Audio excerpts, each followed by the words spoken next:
progress siya. Last time nilagay.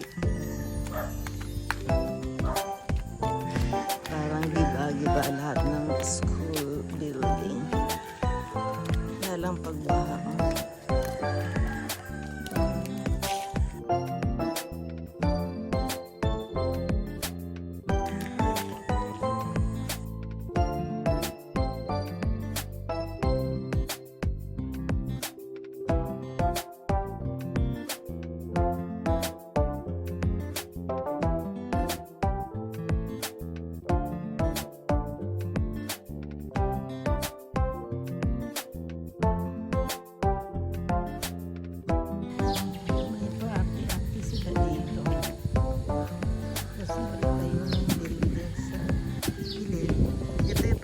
Dating building, inayos lang nila.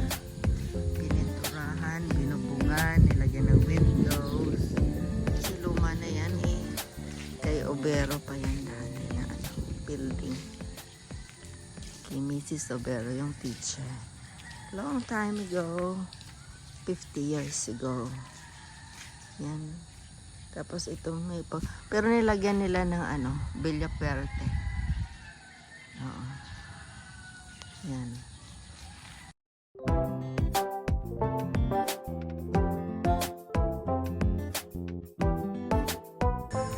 Dati garden dito, pero lagi na may baha. Elementary kami. Garden yan. Tapos na doon. Garden doon.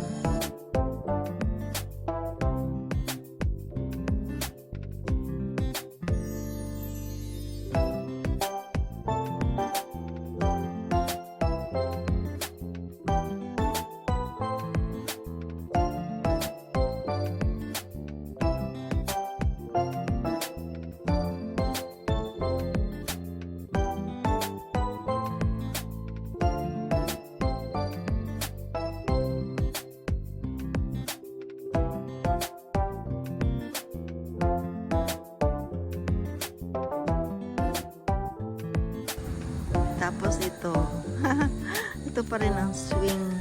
1970s pa to eh. Yan, inayos nila. May playground. Tapos ito, yung slides. Oh, delikado to pa. Yero pala yan. Oh. 1970s pa itong mga ito.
Oh, 81-82.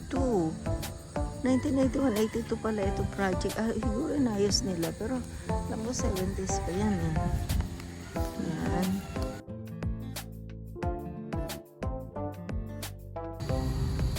Ayan, may paana. Pawila, paras.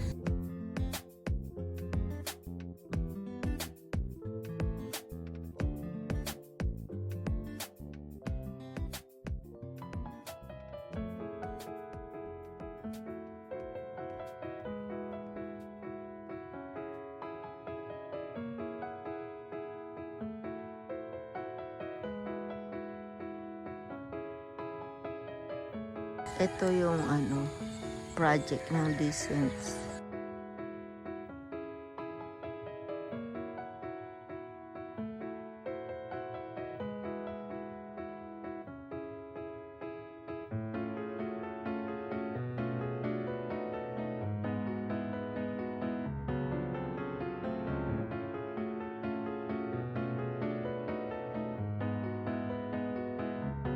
flagpole. Etong basketball na to, 1980s pa yan. Ngayon, dati ano yan, yan mataas na lugar yan. Ngayon, mas mataas na yung panabi. Mataas ang lupa dito.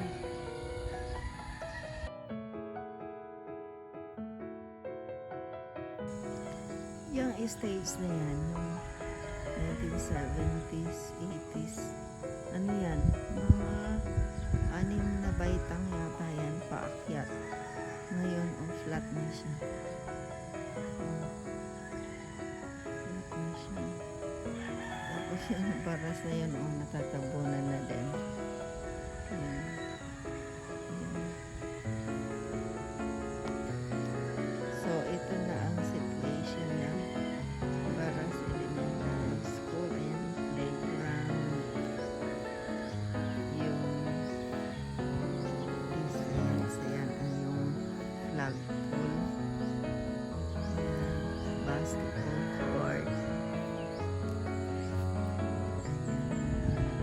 mga school building. Hindi ko alam kung ano yung ito. Hindi ko alam kung ano yan. Para saan yan. Tapos ayun, nakapag ano pa ako dun.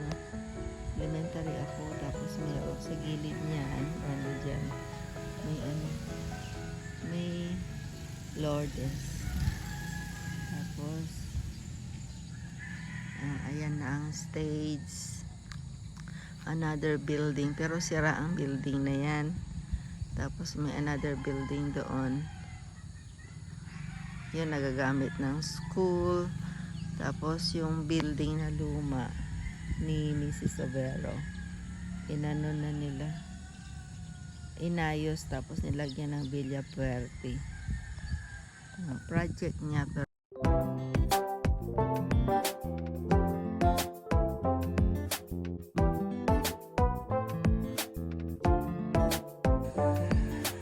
Ayan, tapos may pa-water sila doon. Masaya na rin, at least na binago nila, binumpungan, nilagyan ng tiles. Nilagyan ng tiles ang ano yun. Building na yan. Hindi pa nagagamit pero ready na siya.